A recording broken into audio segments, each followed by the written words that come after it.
Yang dilakukan Malaysia, Pak, karena Malaysia, mungkin dia karena mau buru-buru dia terjebak. Ada berapa alinea yang dia merasa ya kan? Baru sadar Belakangan ini rame banget soal Malaysia keluar dari perjanjian ART dengan Amerika Serikat. Media lokal di negara kita bahkan heboh nih, bilang Malaysia itu jadi negara yang pertama yang berani cabut dari ART. Bahkan ada yang langsung bandingin dengan Indonesia. Tapi sebenarnya gimana sih? Apakah Malaysia benar-benar berani keluar total dari perjanjian ini? Atau sebenarnya mereka cuma mau negosiasi ulang? Karena mereka sadar perjanjian yang lama itu telah banyak merugikan negara mereka. Nah, penasaran kan info lengkapnya? Tanpa banyak basa-basi, yuk kita bahas lebih detail lagi bro. Kalau dipikir-pikir nih ya, Malaysia ini juga agak pelin-pelan. Dulu, mereka bilang perjanjian ART dengan Amerika itu menguntungkan mereka. Tapi sekarang, mereka malah keluar. Mari kita lihat pernyataan Menteri Investasi Perdagangan dan Industri Malaysia. Dia ngomong, ini bukan soal ditangguhkan. Perjanjian itu sudah tidak ada lagi, batal demi hukum. Mahkamah Agung Amerika Serikat sudah memutuskan kalau mau bikin tarif harus ada alasannya. Jadi intinya, ART bubar karena bukan Malaysia tiba-tiba mutusin sendiri, tapi karena dasar hukumnya di Amerika Serikat itu sudah dibatalkan.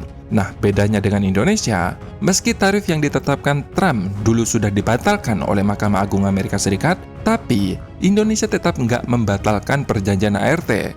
Makanya orang ribut nih, karena dengan ART, Indonesia malah kena tarif 19%, sedangkan negara yang nggak ikut ART justru kena tarif yang lebih rendah, yaitu 15%. Narasi simpel yang beredar seperti ini membanjiri setiap kolom komentar pada video yang membahas tentang ART dengan Amerika Serikat. Tapi apa benar nih Indonesia sebodoh itu? Atau justru Malaysia saja nih yang baru sadar kalau mereka sudah terjebak dalam klausul-klausul perjanjian dengan Amerika Serikat? Karena pada dasarnya nih ya, Trump menaikkan tarif itu berdasarkan IEPA, sedangkan ART itu perjanjian bilateral antara kedua negara. Jadi, meski IEPA dibatalkan oleh Mahkamah Agung Amerika Serikat, kalau perjanjian ART itu menguntungkan Malaysia, gak mungkin kan mereka membatalkan. Karena perjanjian itu masih bisa berlaku. Contoh realnya, ya negara kita. Jadi poin pertama nih, kalian bisa lihat kalau perjanjian antara Malaysia dengan Amerika Serikat itu merugikan mereka. Poin yang kedua, gua tanya jujur nih, lantas apakah Amerika Serikat akan diam saja jika perjanjian ART ini dibatalkan? Tentu dong, Amerika Serikat tidak akan tinggal diam. Lantas kenapa Trump itu ngotot banget naikin tarif? Sebenarnya, Amerika Serikat jadi agresif menaikkan tarif itu bukan asal-asalan bro. Tapi, karena kombinasi tekanan ekonomi di dalam negeri sekaligus persaingan geopolitik global. Pertama, utang Amerika Serikat itu sudah gila-gilaan. Sudah mencapai sekitar 38,5 triliun US dollar. Bisa bayangkan tuh, itu bukan rupiah bro, tapi US dollar. Dengan bunga tahunan hampir 1 triliun US dollar. Bayangin aja tuh, beban fiskal Amerika Serikat itu berat banget. Karena pendapatan tahunan Amerika Serikat itu sekitar 4,8 triliun US dollar per tahun. Tapi hampir 1 triliun US dollar langsung habis buat bayar bunga hutang. Artinya, 20 hingga 25% dari pemasukan negara cuma dipakai untuk bayar bunga doang. Belum nyentuh ke pokok utangnya yang udah tembus lebih dari 38 triliun US dollar. Bahkan ya, menurut proyeksi CBO, beban bunga ini bakal terus naik. Nah, kalau suku bunga naik, artinya utang baru terus menambah. Jadi, kondisi fiskal Amerika Serikat itu saat ini sedang rapuh. Bukan krisis sekarang, tapi ancaman jangka panjang yang bisa bikin mereka kesulitan biayai program dalam negeri maupun strategi mereka dalam menghadapi tantangan global. Dalam kondisi seperti itu, tarif perdagangan jadi cara cepat buat nambah pemasukan negara sekaligus menekan defisit fiskal. Dan yang kedua, Amerika Serikat saat ini lagi mendorong agenda reindustrialisasi. Intinya, mereka pengen pabrik dan industri balik ke dalam negeri. Nah, tarif yang dipakai sebagai senjata supaya harga barang impor itu lebih mahal, sehingga produk lokal itu bisa lebih kompetitif. Dan yang ketiga, ada faktor rivalitas global dengan Cina. Tarif ini bukan cuma soal ekonomi bro, tapi bagian dari strategi geopolitik buat nahan laju dominasi Cina di perdagangan dunia. Selain buat nutup defisit dan mendorong industri lokal, tarif juga dipakai Amerika Serikat sebagai alat geopolitik. Tujuannya jelas, melemahkan posisi Cina dan sekutu-sekutunya, sekaligus memperkuat hubungan dengan negara-negara yang dianggap lebih patuh sama aturan dagang Amerika Serikat. Yang keempat nih, Amerika Serikat pengen punya kontrol penuh atas rantai pasok global di sektor-sektor vital seperti energi, chip semikonduktor, dan baterai kendaraan listrik. Dengan tarif, mereka bisa ngarahin arus perdagangan sesuai kepentingannya sendiri, biar supply chain strategis nggak jatuh ke tangan rival. Jadi, sekarang tarif itu bukan sekedar alat ekonomi, tapi menjadi senjata utama geopolitik perdagangan Amerika Serikat. Nah, waktu Malaysia keluar nih dari perjanjian ART, itu artinya ya, secara nggak langsung nih, udah nyerang kepentingan Amerika Serikat. Memang, Malaysia memakai alasan diplomatis, yaitu merujuk pada putusan Mahkamah Agung Amerika Serikat. Tapi, langkah Malaysia ini bisa bikin efek domino. Negara lain jadi kepikiran buat ikut keluar alias FOMO.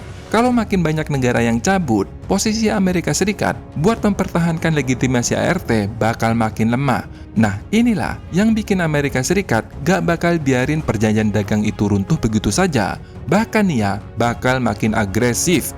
Karena kalau ART ini benar-benar bisa batal, itu berarti Amerika Serikat kehilangan kendali atas perdagangan global. Dan ternyata benar nih, Amerika udah ngambil langkah nyata melalui kantor perwakilan dagang mereka atau USTR. Mereka sudah mengaktifkan Section 301 yang ngasih wewenang buat nyelidikin praktik dagang negara lain yang dianggap telah merugikan industri dalam negeri Amerika Serikat. Sekarang, investigasi kayak gitu udah dibuka ke sekitar 16 negara. US President Donald Trump's administration opening a trade-related investigation with potential to reinstate tariffs. Ini tujuannya jelas lah, bikin dasar hukum baru supaya Amerika Serikat tetap bisa pasang tarif atau membatasi impor meski IEEPA udah runtuh. Jadi intinya, Amerika Serikat lagi bangun fondasi hukum alternatif buat jaga senjata tarif mereka. Makanya nih, Indonesia itu harus hati-hati, jangan asal bacot. Karena bisa-bisa nih, kita kena Section 301. Itu berat loh, tarifnya bisa sampai 100%. Dan jangan lupa, Amerika Serikat itu mitra dagang yang kontribusinya paling besar buat surplus perdagangan Indonesia. Bahkan nih, lebih dari 40%. Jadi, kalau hubungan ini terganggu, efeknya langsung ke neraca perdagangan nasional kita. Lantas, apakah Indonesia dirugikan nih dengan perjanjian ART karena IEEPA telah batal dan semua negara cuma kena tarif 15%? Nah, ternyata di sini enggak. Justru Indonesia diuntungkan. Makanya Indonesia mempertahankan perjanjian ini. Karena melalui perjanjian ART, produk-produk andalan kita, produk-produk ekspor kita ke Amerika Serikat, mulai dari sektor pertanian, industri teknologi, tekstil, plus sekitar 1.800 sekian produk ekspor lainnya masuk ke pasar Amerika Serikat dengan tarif 0%. Jadi kalian bisa bayangkan sendiri nih, saat negara-negara lain kena tarif atau dapat tarif umum 15%, barang dari Indonesia kena tarif 0%. Sekarang masih bilang Indonesia dirugikan, makanya jangan heran kalau Indonesia masih mempertahankan perjanjian ART ini. Beda cerita nih, kalau negara yang merasa dirugikan, mumpung ada kesempatan, pasti mereka cepet-cepet cabut dari perjanjian. Jadi kesimpulannya ya, Malaysia itu tidak benar-benar keluar dari perjanjian ART karena mereka nggak bakalan berani menentang kepentingan Amerika Serikat. Kalau masih ngotot, ya siap-siap aja nih kena sniper Section 301. Mereka saat ini sedang memanfaatkan perubahan hukum di Amerika Serikat untuk negosiasi kembali. Sedangkan di sisi Indonesia bertahan dengan ART. Ini bukan tanpa alasan, melainkan sedang memainkan strategi untuk menjaga posisi dagang yang setidaknya nih saat ini masih relevan dan menguntungkan negara kita. Jadi kalian jangan gampang percaya nih pada media-media lokal yang seolah-olah nih Malaysia itu paling berani melawan Amerika Serikat. Karena faktanya ya, Malaysia itu sama saja dengan Indonesia. Surplus dagang terbesar mereka itu juga dari Amerika Serikat. Jadi pasti tetaplah ada kepentingan besar untuk menjaga hubungan dagang mereka dengan Amerika Serikat. Nah, gimana nih kalau menurut pendapat kalian? Apakah kalian masih percaya yang bilang Indonesia itu dirugikan dengan perjanjian ART? Silahkan tulis pendapat kalian di kolom komentar. Terima kasih sudah menonton. Sampai jumpa di next video. Dadah!